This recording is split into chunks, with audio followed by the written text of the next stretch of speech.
point ni Senator Bam, I understand as a law enforcer, as an investigator, you have to take all threats seriously. I'll ask you the same questions I asked the two NBI officers, and I do understand they were not under your supervision during that time dahil dun pa sila kay Director Santiago, no?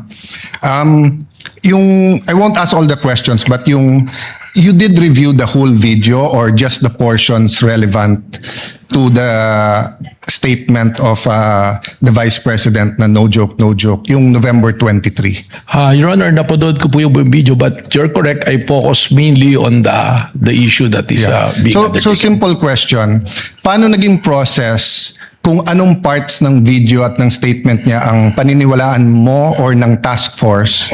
So it's not personal. I mean, if you were in the task force or as you said, you created the task force, now at duty nyo yung safety ng high government officials. Anong process nyo kung anong parts ng video ang paniniwalaan nyo at hindi? Ng statements niya, what I meant. Well, ang ginawa po natin dyan, doon po mismo sa konteksto ng kanyang sinabi na humanap siya ng papatay at inutos niya na papatayin ang tatlong individual at yun po ay pumayag yung papatay at sinabi pa niya no joke, doon pa lamang po ay na pong nakita yung pong ating hinahanap po na mga pwede niyang pananagutan po sa batas. Well, as an appointee of this government, as a lawyer, as an NBI director, I see your point and I get that. But what I meant is that before that statement, sabi kasi niya, kung papatayin ako, I mean, the record will bear out naman yung eksaktong sinabi niya. No? So this is my paraphrase. But ang pagkaintindi ko sa sinabi niya, kung papatayin ako, eto yung tatlong papatayin mo. And ang impression ko, pinagbibintangan niya yung tatlo na may plot against her. So, yun ang tanong ko dun sa two previous NBI directors. If you're gonna believe that she contracted or talked to, may kausap, no? Siya, if you're gonna believe that may kausap siya at papapatay yung tatlo, will you not believe the previous nung sinabi niyang kung ako naman ang papatayin? Hindi po ganoon sapagkat ang tinignan na nga po natin ay yung kanyang mismong pagbabanta.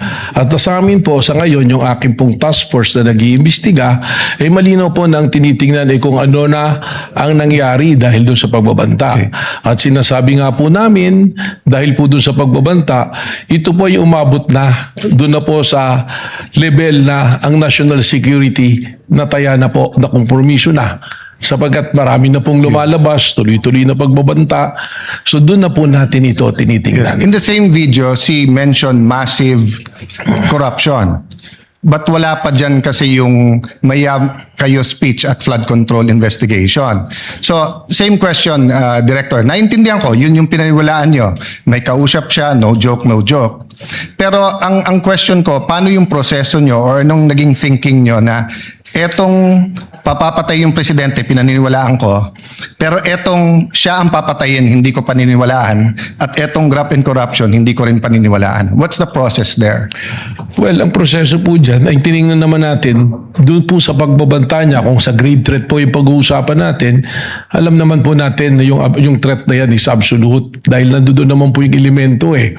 Doon naman po sa sinasabi namin na tuloy-tuloy na pag-iimbestiga dahil ito nga po ay umabot na sa level ng na naapektuhan ng national security, we take into context yung mismong sinabi niya na meron siyang kinausap at yung kanyang kinausap ay pumayag.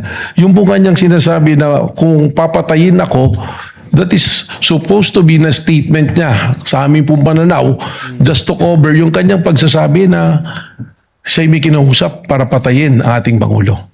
Okay, I won't argue with you, yun yung proseso nyo. But in the meantime, there were three statements. Massive corruption, kung papatayin siya, patayin. So, focusing dun sa patayin yung tatlo kung papatayin siya. In the meantime, tumutuo yung yung massive corruption lumabas afterwards, di ba? So, just one other point. At the beginning of the prosecution's questions to you, and I think the defense had a question about what can you investigate. Can you repeat your answer? As the NBI director and the NBI can investigate, did you say all crimes o yung mga crimes? Lahat po ng mga pumapasok sa amin mga krimen ay amin pong pwedeng imbestigahan mutuo proprio.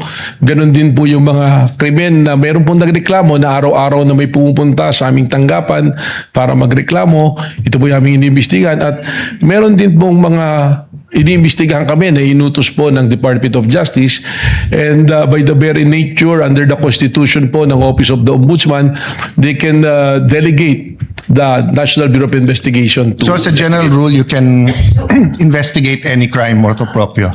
More than the investigation of the crime is also the protection of our nationals. Saka po siyempre siguraduhin na promote ang ating demokrasya hindi nakukompromiso. Yes, but sa Lahat po investigation lang. So you can investigate any crime. yan. Tama po. Yeah. Isn't that against the Republic Act 10867? The statute the that gives statute you of- power. The act reorganizing and modernizing the National Bureau of Investigation. Sabi dito sa inyong Section 4, the NBI shall have the following powers and functions. Undertake and investigate the detection of crimes and offenses enumerated under Section 5. Section 5, may enumeration, human trafficking cases in all airports, extrajudicial, extralegal killings committed by state security forces against media practitioners' activities, killings of justices and judges, violation of 100175, otherwise known Cyber Crime Act, Prevention Act, cases against Interagency Graft Coordinating Council and violations of the Anti-Dummy Law. Tapos, cases involving threats, security assaults against persons of the President, Vice President, Senate President, Speaker of the House, Chief Justices. Walang congressman, senators, unlike judges lahat. Transnational crimes pursuant to existing international agreements, identification of dead victims in case of mass fatalities, incidents caused by natural disaster, and violation of commercial, economic, financial, white-collar crimes, nakadyan yung law. So, exclusive yung enumeration. Then, provided, however, if that the President or Secretary of Justice may direct the NBI to undertake investigation of any crime when public interest so requires. So, hindi ba limited ang pwede niyong imbestigahan except that ang DOJ at President ang pwede mag-atas? That's my last question. Yes. Kindly wind up. Well, Witness may answer. Yes, yung pong ating listahan na yan, tama po, nandiyan dyan. Subalit, hindi naman po sinasabi na nalilimita dyan ang aming pong pag-iimbestiga. Sapagkat malinaw po ang mandato ng NBI that we are the primary investigating body. Yun lamang nga po, merong mga kaso, kung ito po ay bumagsak na sa jurisdiction halimbawa ng PNP na kanilang iniimbestigahan, we can still help and coordinate at the same way na kung kami po ay nag-iimbestiga at ang PNP pwede rin pong tumulong Well, po sa amin. Director, if that's your interpretation, that goes against what they taught us in law school, na pag exclusive yung enumeration, you cannot add.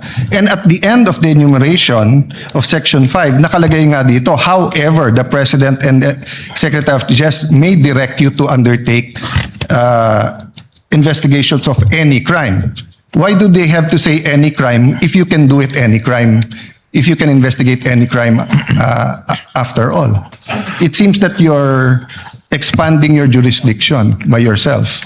Well, we've been doing po yan sapagkat we have also our primary role to make sure that law and order is being promoted through the NBI din po. Senator you. Cayetano Thank you. can avail Thank of you, the second sir. round Yeah, thank you.